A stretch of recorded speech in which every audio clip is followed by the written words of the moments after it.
Good afternoon, everyone. Thank you for attending this session as the Cleveland Foundation annual meeting presented by KeyBank continues. My name is Stephen Love, and I'm the Foundation's Program Manager for Environmental Initiatives, and I'm pleased to facilitate this breakout session on Ohio's clean energy future.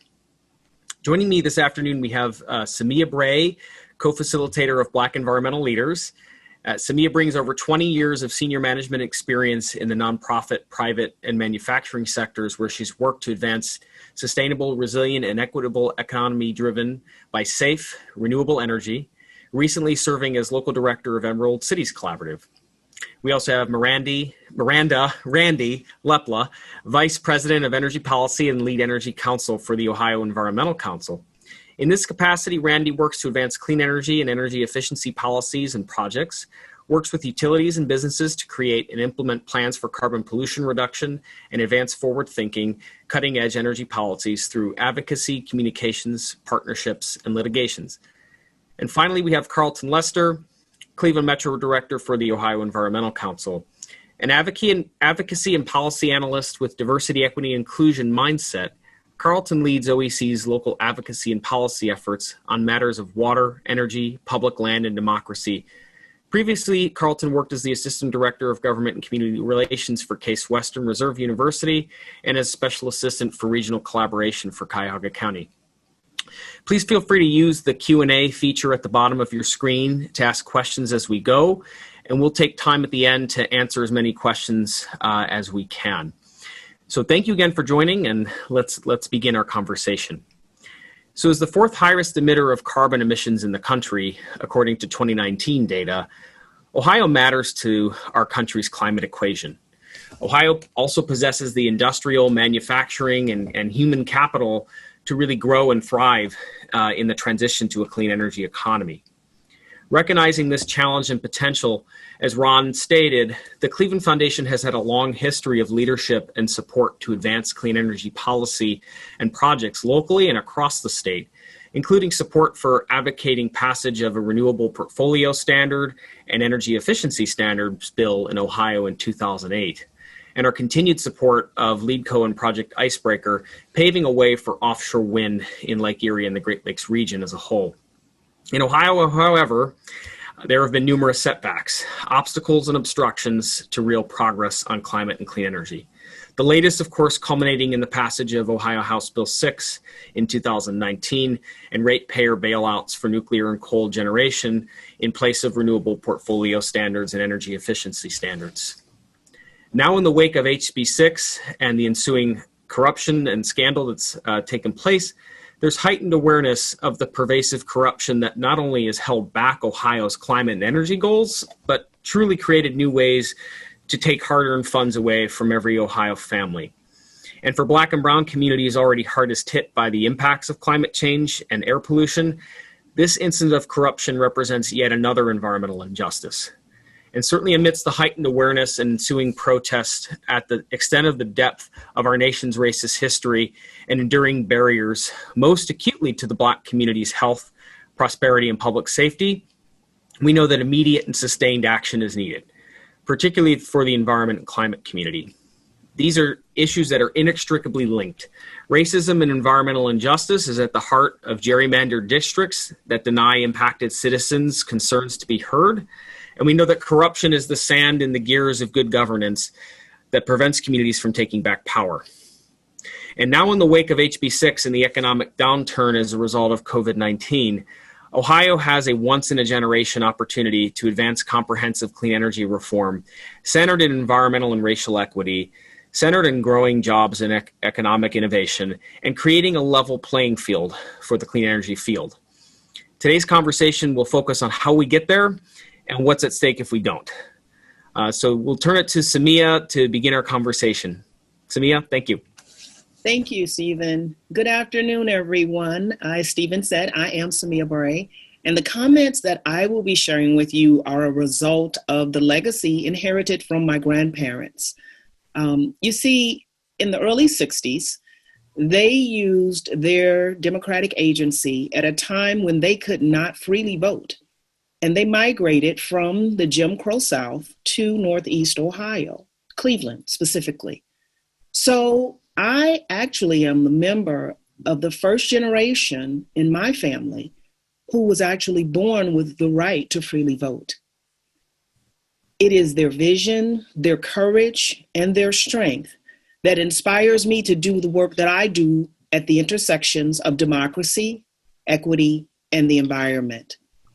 So as a consultant, I get to work with some of the most innovative organizations in the clean energy space. One that comes to mind is Black Environmental Leaders.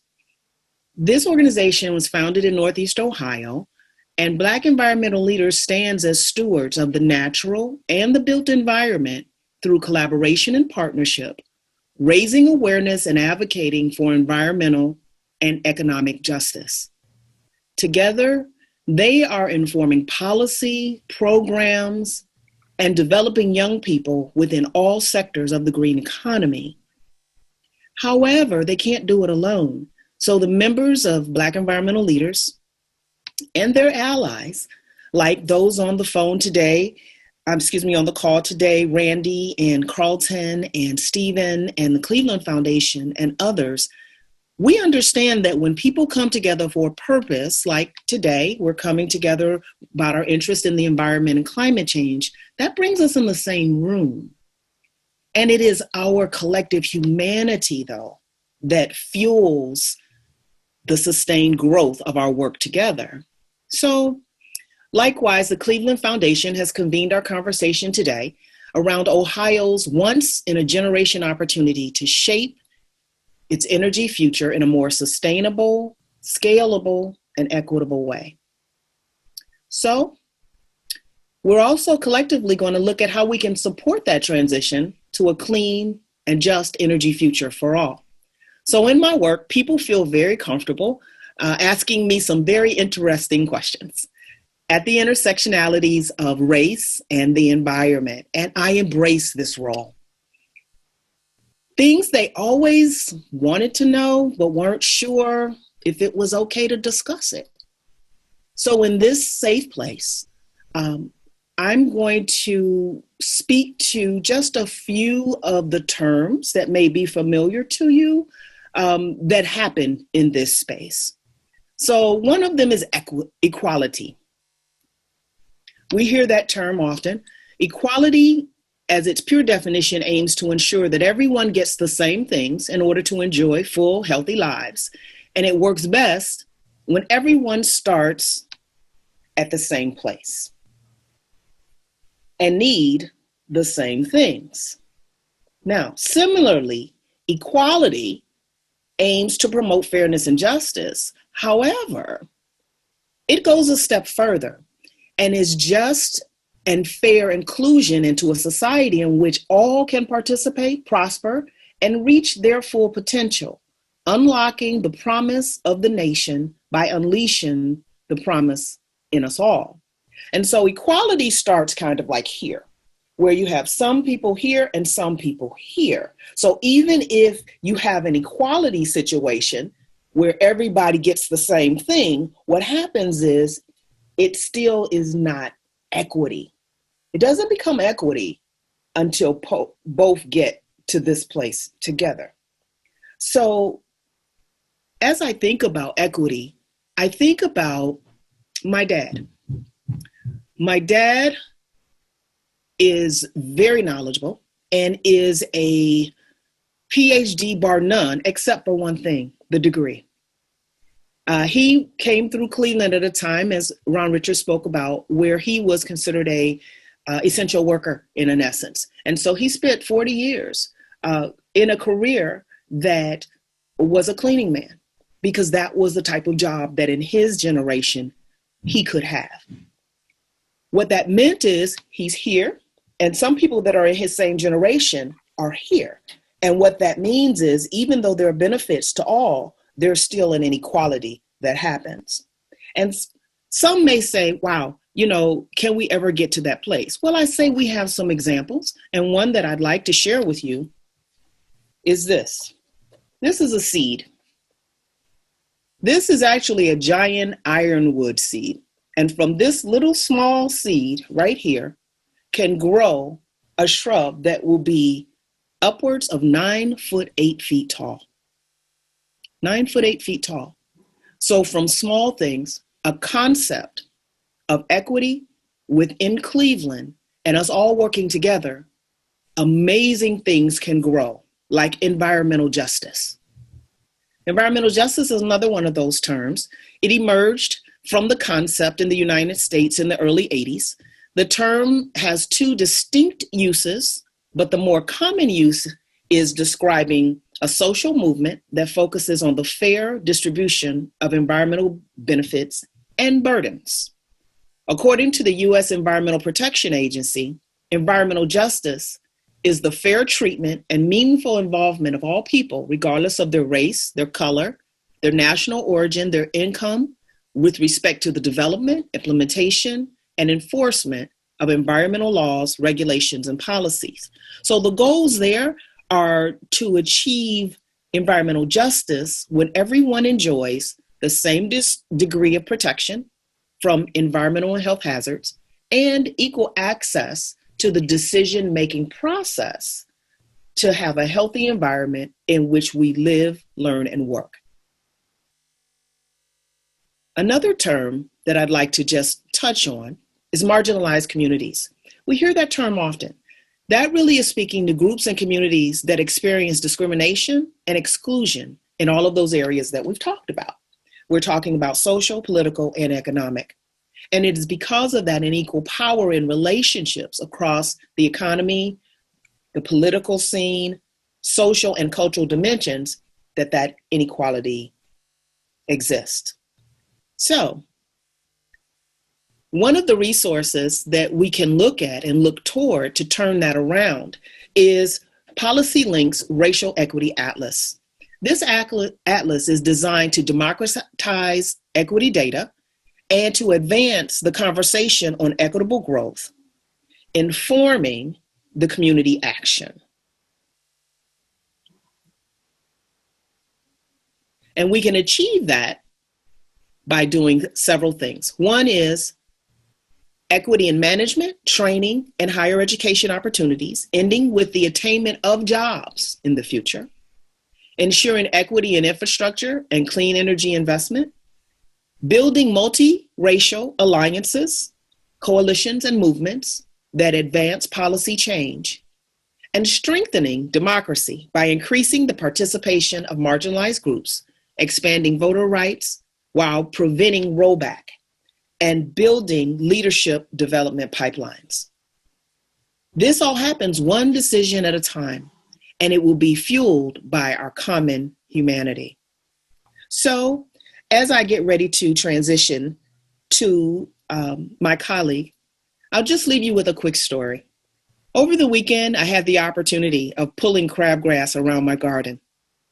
And after I finished, I thought to myself, wow, if more people pulled crabgrass, perhaps there'd be less hate in the world. Because crabgrass to me represented all those things that I just talked about, the inequality, the systemic racism, the unfair treatment. But then a storm happened and a tree fell, and you guessed it, where did it fall? On that very garden that I had worked all weekend to prepare. So although it wasn't my fault, it was still my responsibility to find a solution and to do my part. So I did what I could. I reached out to get some help from those for the things that I could not do. And together we repurposed that fallen tree into firewood. Each one of us has a role in this new future that we speak of. And I encourage you to join us in that role if you have not already. So at this point, I'm going to transition to Randi, who will speak about what's happening in the state. Randi? Thanks, SeMia. I'm glad to hear that you repurposed that wood, because I'd heard from SeMia earlier this weekend that she'd had that unfortunate incident with her tree. So I'm glad to hear that it came out well. So, well, good afternoon, everybody. I'm Randi. I'm the Vice President of Energy Policy for the OEC, and I'm going to give you a little bit of background on House Bill 6, kind of where it stands now, and share our vision of what an equitable energy future looks like, because all the things SeMia was talking about are things that we have to take into account if we're going to have a truly equitable energy future, and we do have House Bill 6 standing in our way right now. So House Bill 6, to go quickly over that, does four main things. So the first thing it does, it provides a subsidy to First Energy for their aging nuclear plants and a limited number of solar projects by adding an 85-cent fee to customer bills, which totals $150 million per year for First Energy and about $20 million, up to $20 million, a year for those few solar projects. Second thing it does is extend subsidies on 2 coal-fired power plants through 2030, and those are paid on our utility bills each month. So one of those is actually in Indiana and one is in Ohio. So we're paying to subsidize a power plant, dirty power plant in Indiana. The third thing it does is it reduces our renewable portfolio standards to 8.5% from 12.5%, and then sunsets the policy completely in 2026. And we've almost achieved that 8.5% already. The fourth thing it does is it repeals our energy efficiency standards, essentially repealing it by the end of this year by adjusting what we had to achieve downward so far that we'll reach it this year. Those 2 energy standards required our utilities to hit certain targets and really helped us reduce our energy consumption overall and push forward toward a better energy future and more renewables on the grid. And then an added bonus for those folks, unfortunately, in the First Energy territory, it also added charges for a mechanism called decoupling, and that's charged just as part of House Bill 6 to First Energy customers right now, and that's an average of about 67 cents per month. So while there has been a lot going back and forth about what House Bill really does, what it really does is prop up dirty coal plants, keeps aging nuclear plants online, very expensive forms of generation. It extends the life of those, and then also just removes the best mechanisms we had in place currently in Ohio to transition toward renewables and reduce our energy consumption. So what does this mean on an equity lens, and what does it mean for equality for folks in Ohio? So our health is impacted by House Bill 6. Environmental justice communities like SeMia was talking about are more likely to suffer impacts from pollution. And since this bill is going to cause emissions to rise, unless we get it repealed, which I'll get to next, it's going to exacerbate asthma. It's going to exacerbate other health conditions as a result of this air pollution. And the other piece of this is that our efficiency programs that have now been or are being repealed, almost done, they help make our homes safer, and they help make us healthier through weatherization and sealing our homes off to that dirty or polluted air if that exists in our communities. The second piece is the cost, right?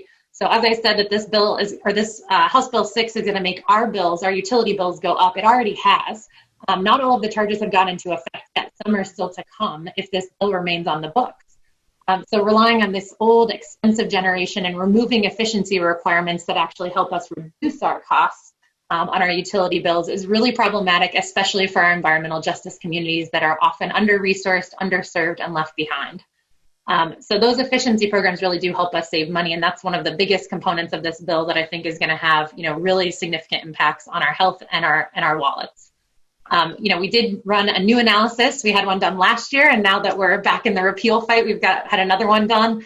Essentially what it means now is that under our current standards, customers are paying $3.36 per month in efficiency charges and a 36 cents RPS charge under our old regime.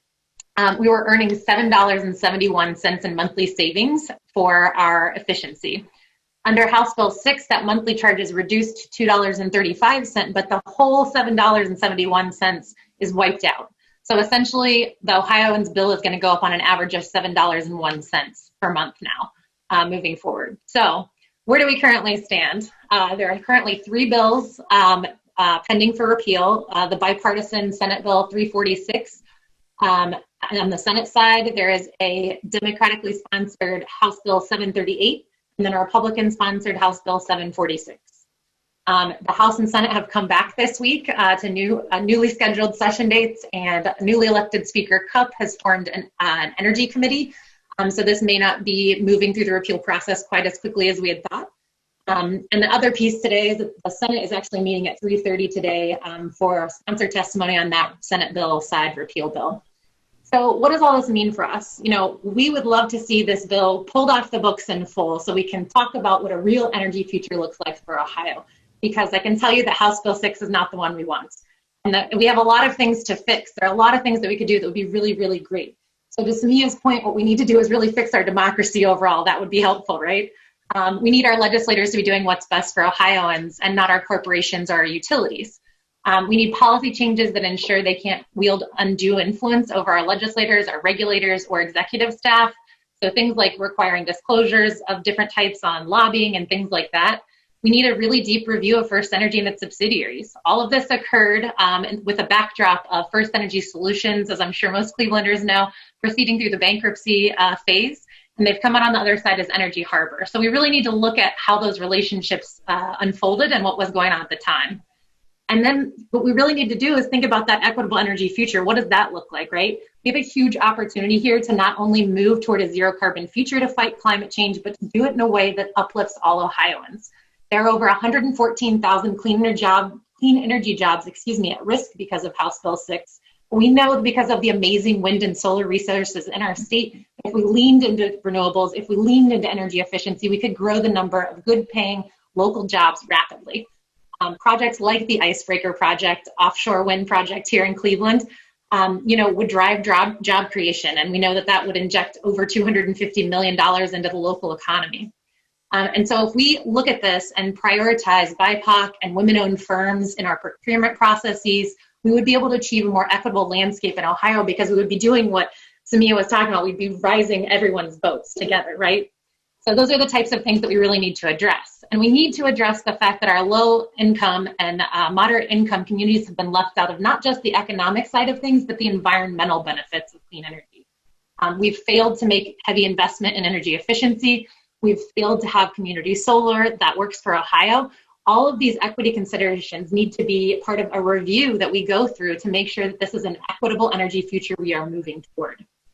Most importantly, we really need to honor the knowledge and the expertise of our local community members. We've got to work together to identify and plan for support and prioritize funding of under-resourced, underserved communities to reduce their risks and address underlying pre-existing conditions that we have. And those exist because of systemic racism and systemic inequities. So that is really what we need to do to make sure that we are moving toward an equitable energy future. And I will turn it over to Karlton to talk a little bit about exactly how this is affecting the Cleveland community. Great. No, I appreciate it. Thanks, Randi. Thanks, SeMia. And thanks, Stephen. I'm glad to be here today. I kind of just want to quickly acknowledge the racial injustices that Ron Richard had spoken to his introduction that are going across the country, and how environmental justice plays a direct and indirect role on these issues, and how we will need to have, and how they will need to be part of a comprehensive package of solutions to move society forward. And so in that spirit, I wore my shirt today. It says it's a great day to be Black. So we'll kind of let that set the tone. I'm going to basically talk about three things. One, how does energy tie into public health? How does Hb6 affect Clevelanders? And also DEI and community investment.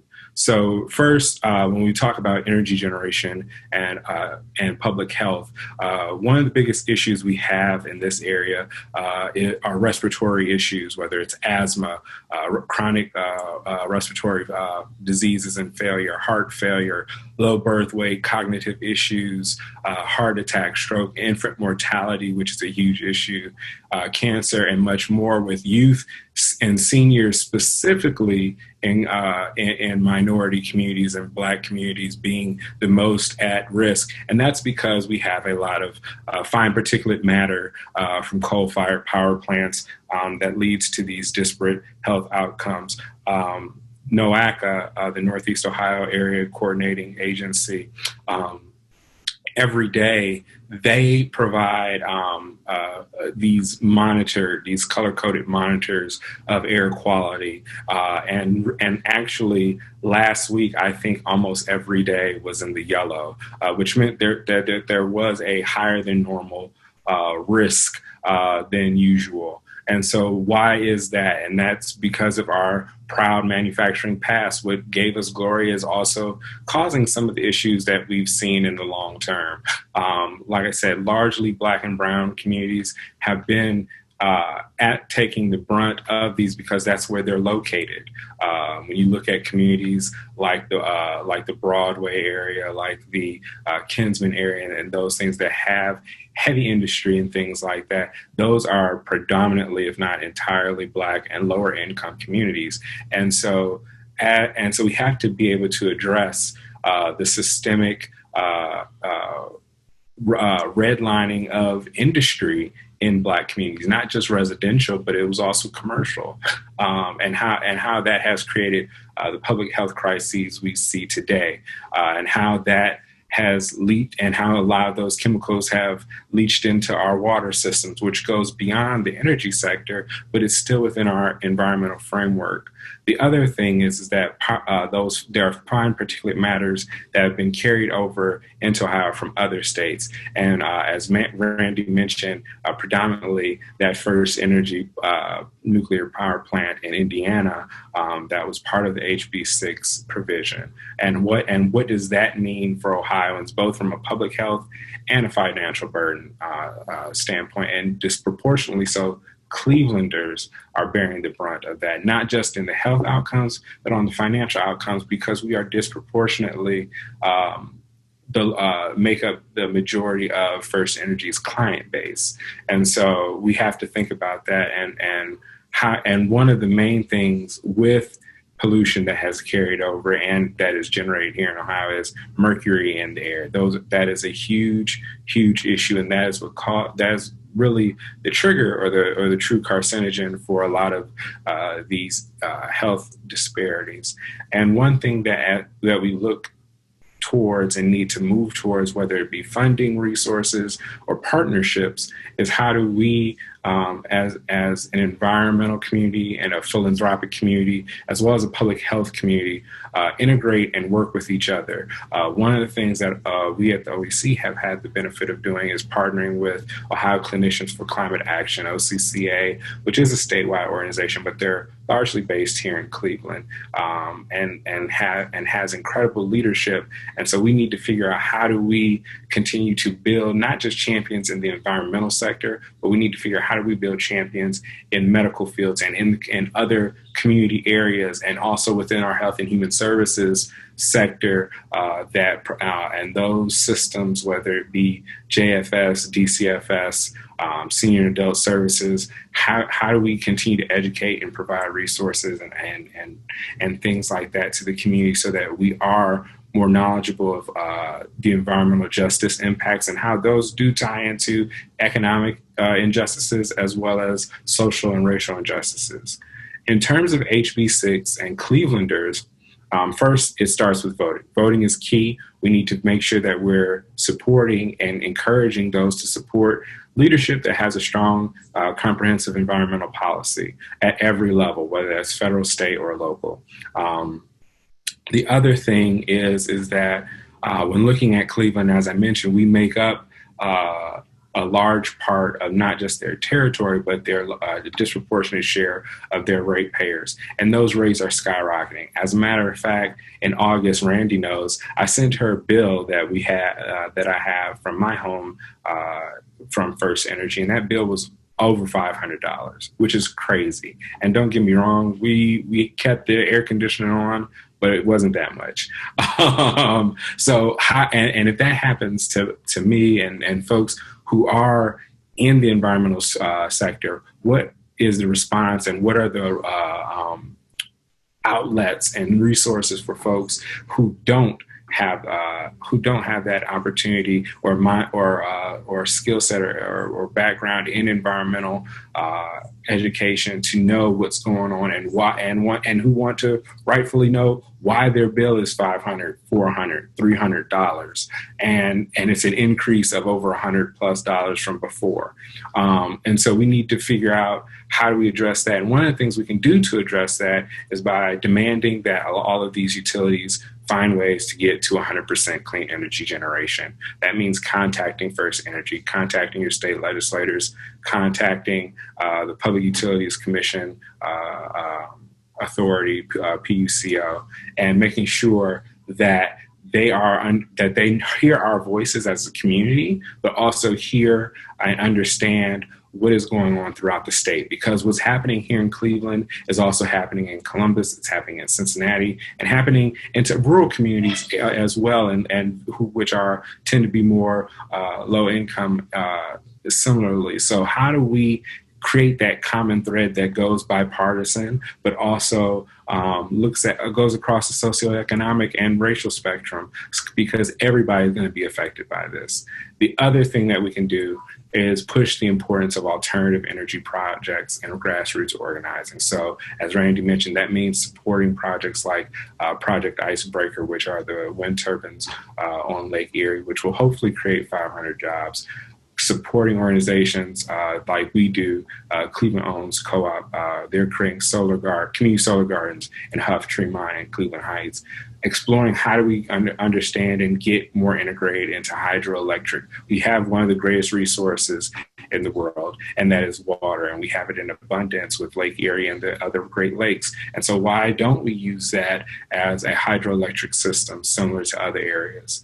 And then one of the things that I had the opportunity to do earlier this year in January was go with some colleagues to Newark, New Jersey, and see how they have, as a community, a very diverse community, Black, brown, and white, moving in and creating movements and government action towards rectifying a lot of the pollution issues that they have. So that city has one of the largest ports, the New York, New Jersey port, and they also have a huge airport and other industries that are, when I say right on top of residential areas, I literally mean it. And so if we know and have seen dumps like we had in East Cleveland that were buffeted right next to residential areas,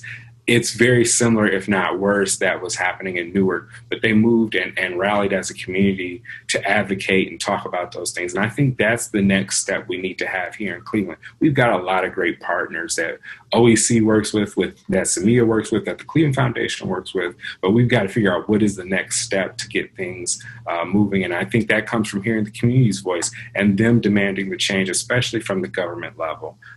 And I think that will help. And then lastly, on DEI and environmental community investment, I appreciate this platform that Cleveland Foundation has given me and my colleagues, but I also want to talk about areas that I believe that we all can improve on, and that does include the Cleveland Foundation. Cleveland is a 50% Black community, according to 2019 data. And then the National Committee for Responsive Philanthropy, they recently had a report that said altogether 1% of grant making from 25 of the largest foundations, of which the Cleveland Foundation was included, that were specifically designated to benefit Black communities, only combined for 15% of that grant making. And so only 1% of that grant making was given to those communities. Put another way, 25 foundations distributed $78 in funding per person in their communities, but only $6 per Black person in those communities. And the Cleveland Foundation from 2016 to 2018 gave 1.2% giving to Black communities. And not to disparage or call things out, but I think part of that leadership that's needed is at the philanthropic level, and as well as the environmental level. So we at OEC are doing it. Cleveland Foundation has supported us, and we're grateful. But we also want to make sure that they're continuing and increasing those opportunities as well to continue to invest in these Black communities, especially as I mentioned, as we've seen the interconnectivity of racial injustice with environmental injustice. And so we've got to figure out what are the next steps? How do we as a community continue to bring our voices, as I mentioned before, to organizations like Cleveland Foundation, Gun Foundation, whoever the philanthropy community may be, as well as the business community, as well as government, continue to invest in communities of color and move things forward, as well as organizations using those resources that are given to really serve and protect and help bring new technology, new resources, new ideas, and allowing people a seat at those tables to make those decisions. I think that's going to be key. And I'm fortunate to be in one of those positions and emerging in this space. And so I'm looking forward to hearing what others have to say and how we can continue to move this forward. Thank you. Great. Thank you, Karlton. Thank you, Randi. Thank you, SeMia, for, I think, really providing a very urgent and informed conversation on how we can begin to think about Ohio's energy future and really framing it from the context of environmental justice and racial equity as we lead into the future. We do have time for just a couple questions. The first being environmental justice. The term can sound a bit intimidating. What are some of the strategies that are being implemented to bring the community awareness and education forward? So I'll speak really quickly to that, and feel free to chime in, Randi, Karlton. I would say, remember first and foremost, with environmental justice, if we can start with remembering that we move at the speed of trust. So any communication with people moves at the speed of trust. And so what that means sometimes is that there are some individuals that I may never be able to speak to. There are some individuals that you may not be able to speak to. But if you work as a coalition with others, they may be able to take this message to a population that may not be able to receive that message, and it may not be as intimidating. As any parent can experience that, you can tell your kids one thing and somebody else tells them and it's like rocket science. So it's that concept. And then the other thing is to remember you're not in it alone. So none of us are required to have all the answers for all of the things. Do what you can with what you have where you are and seek help from others. And that's, kind of like my quick. Can you rephrase that question, Stephen? I definitely had an answer, but I kind of lost it. Sure. What are some strategies that are being implemented to bring community awareness and education up regarding environmental justice? Yeah, I think one of the things that we don't often think about is that OEC has been leading on has been the intersectionality of democracy with environmental policy. And so with that, we have worked with strong partners across the state, but primarily here and locally with the Gun Foundation, the Cleveland Votes, and All Voting is Local, as well as NAACP and others, to really try to not just encourage people to vote, but from our perspective, getting them to understand what the environmental lens within that vote means. And so it's not just voting Democrat or Republican, it means, and not just whether you're for the a certain economy or not, or governmental style or not, but it does mean for us, what type of environmental policies are happening? What investments are going into public lands and public parks? What is being invested to ensure that we're having clean, safe drinking water? What is done to be made sure that things like this Hb6 corruption scandal don't happen on the energy sector, which is where a lot of money is tossed around. And so we have to constantly be mindful of the full encompassing of what a vote and what us filling out a census actually means. And that means resources and money to areas and communities in terms of the census. And that means comprehensive policies and policies that benefit and are intersectional in both public health, economic opportunity, and racial justice. So, yeah. Great. Thank you, Karlton. And unfortunately, that's all the time we have for today's conversation. I'm sure we could continue this all afternoon as there's still so much ground to cover.